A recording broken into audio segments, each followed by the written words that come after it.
Hello बच्चों, आप सभी लोगों का हमारे चैनल भगवती यूनिक क्लासेस में स्वागत है। और मैं आपको बच्चों क्वेश्चन नंबर 2 अब बताने चल रहा हूँ। एक्सरसाइज 3.1 का क्वेश्चन है। तो क्वेश्चन नंबर 2 में पूछा है, प्रत्येक में कितने विकर्ण होते हैं? उत्तर चतुर्भुज में कितने विकर्ण होते हैं? तो उत्तर चतुर्भुज जिसके शीर्ष बाहर को निकले होते हैं उसी को हम उत्तर चतुर्भुज बोलते हैं। तो उत्तर चतुर्भुज में पूछा गया है कि कितने विकर्ण होते हैं। तो विकर्ण आप देख सकते हो कि फिगर आप बनाओ तो इसमें उसके जैसे त्रिभुज है, चतुर्भुज है और पंचभुज है। तो त्रिभुज में कोई भी विकर्ण नहीं होता और यहाँ पर चतुर्भुज है। तो चतुर्भुज में, उत्तर चतुर्भुज में 2 विकर्ण होते हैं, लेकिन अगर त्रिभुज होता है तो उसमें कोई विकर्ण नहीं होता है। ठीक है। अब आ गया अगर हमारा पंचभुज है या षष्ठभुज है। तो षष्ठभुज में हमारे 9 विकर्ण होते हैं, जैसा कि आप देख पा रहे हैं। मैंने यहाँ मिलाया है, तो आप इसे चेक करें तो आपको 9 विकर्ण मिलेंगे। एक लाइन ये भी जा रही है, ठीक है। तो आपको कुल मिलाकर के 9 विकर्ण हो जाएंगे। और देख सकते हैं 3 3 6 और 3 9 विकर्ण आपके हो गए। ठीक है ना।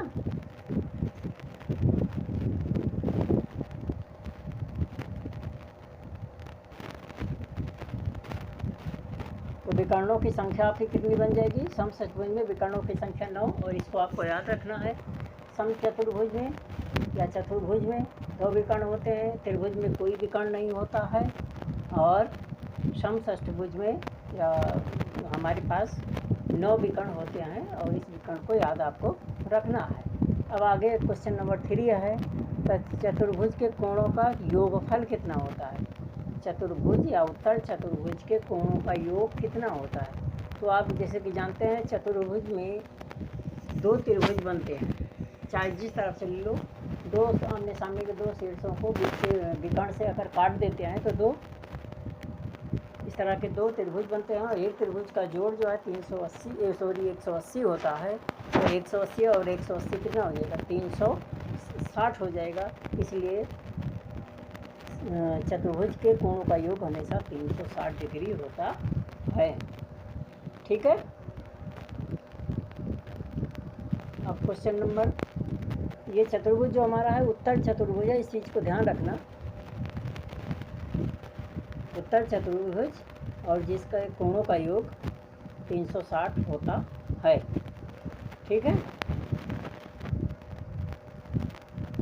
और ये चतुर्भुज यदि अवतल होगा तब भी उसके कोणों का योग 360 ही होता है। चतुर्भुज का मतलब 360 डिग्री। चतुर्भुज कैसा भी हो, चतुर्भुज चाहे उत्तल हो या अवतल हो, अगर उत्तल नहीं है तो अवतल होगा, और तब भी उसके कोणों का जो योगफल होगा वो 360 होगा, और ये नियम या गुण ये लागू होगा। ठीक है।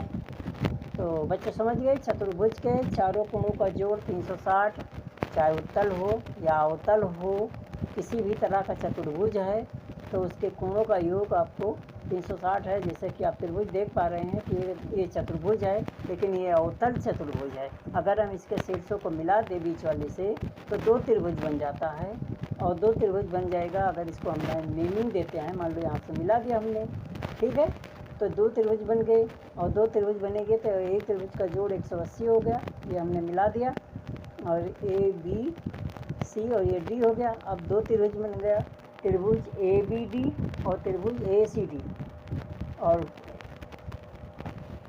ए बी डी का जोड़ 180 प्लस ए सी डी का जोड़ 180, और ये हो गया 360 डिग्री। ओके। तो आप समझ गए होंगे कि हमेशा चतुर्भुज के चारों कोणों का जोड़ अवतल हो या उत्तल 360 होगा, त्रिभुज के कोणों का जोड़ 180। अब क्वेश्चन नंबर 4 है। चौथे में आपको फिगर दिया है, भुजाओं की संख्या दी है, कोणों का योगफल निकालना है।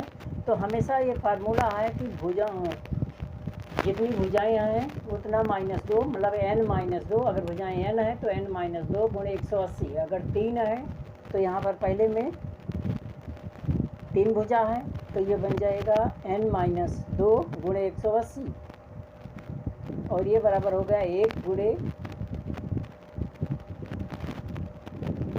हमेशा जितनी भुजा की संख्या है उसमें से 2 घटाना है, और इसको जब घटा देंगे तो ये 1 आएगा, 3 में से 2 गया, और गुण 150 बराबर 180 बराबर 180 डिग्री। तो त्रिभुज के तीनों कोणों का जोड़ कितना निकल गया?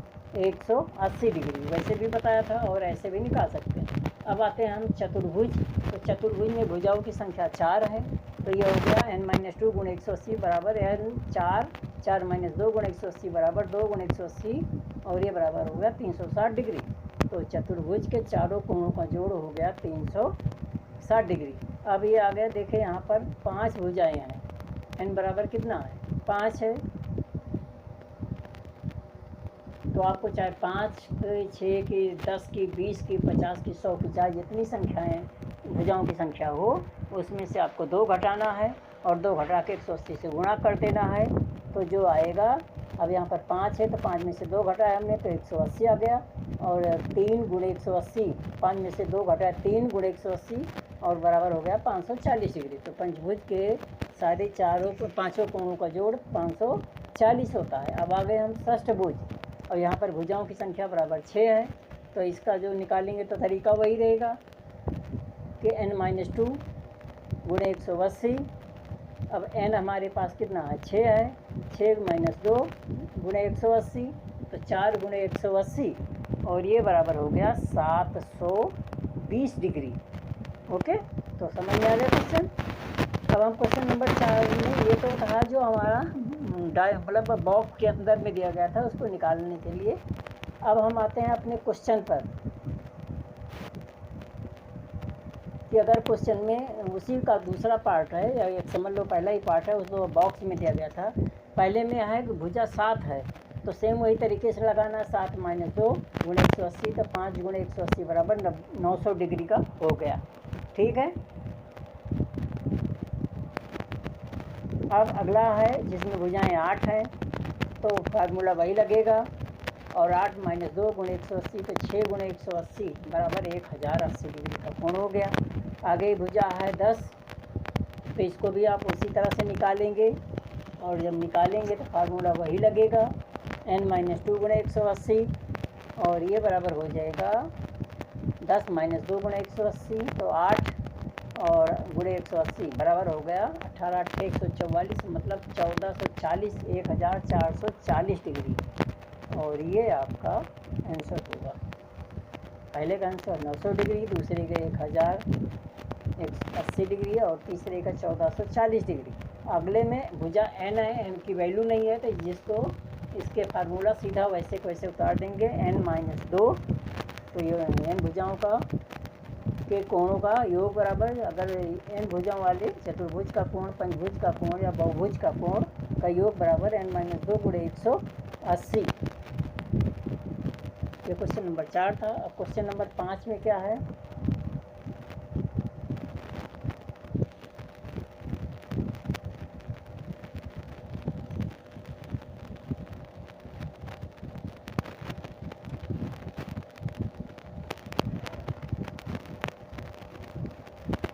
समबाहुभुज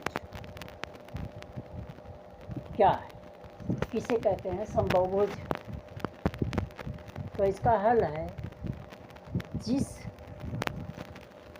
बहुभुज की या जिसकी सभी भुजाएं बराबर हों, जिस आकृति की सभी भुजाएं बराबर हों, उसको हम समबाहुभुज कहते हैं।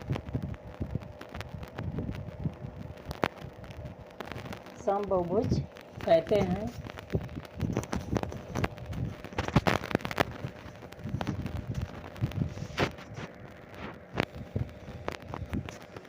चाहे समबाहु त्रिभुज हो, चाहे वर्ग हो, चाहे समचतुर्भुज हो, चाहे षष्ठभुज हो, षष्ठभुज रेगुलर षष्ठभुज या समषष्ठभुज। ठीक है। अब इसमें आगे क्वेश्चन है, तो फिगर में आप देख पा रहे हो कि सभी भुजाएं बराबर हैं। अब पहला है जिसकी 3 भुजाएं बराबर हों, 3 भुजाओं वालों, तो 3 भुजा से क्या बनता है? त्रिभुज। तो 3 भुजाओं से बनने वाली आकृति त्रिभुज होती है। अगर त्रिभुज की तीनों भुजाएं बराबर होती हैं तो वो त्रिभुज समबाहु त्रिभुज होता है। ठीक है। तो केवल समबाहु त्रिभुज ही है जिसकी तीनों भुजाएं बराबर होती हैं। अब इसका दूसरा पार्ट है 4 भुजाएं, तो 4 भुजाओं वाले को हम चतुर्भुज बोलते हैं। 4 भुजाओं से बनने वाली आकृति को हम चतुर्भुज बोलते हैं। और चतुर्भुज में बहुत सारे चतुर्भुज होते हैं, आयत भी होता है, वर्ग भी होता है, समचतुर्भुज होता है, समांतर चतुर्भुज होता है, समलंब भी होता है। लेकिन वर्ग और आयत, उस वर्ग और समांतर समचतुर्भुज की ही भुजाएं बराबर होती हैं, तो इसलिए इसमें वर्ग और समचतुर्भुज आएगा। तीसरा पार्ट है सम 6 भुजा वाला, जिसकी 6 भुजाएं हों, तो 6 भुजाओं वाली आकृति को हम षष्ठभुज बोलते हैं। 6 भुजाओं वाली आकृति को हम षष्ठभुज बोलते हैं। और षष्ठभुज की 6 भुजाएं सारी बराबर होती हैं।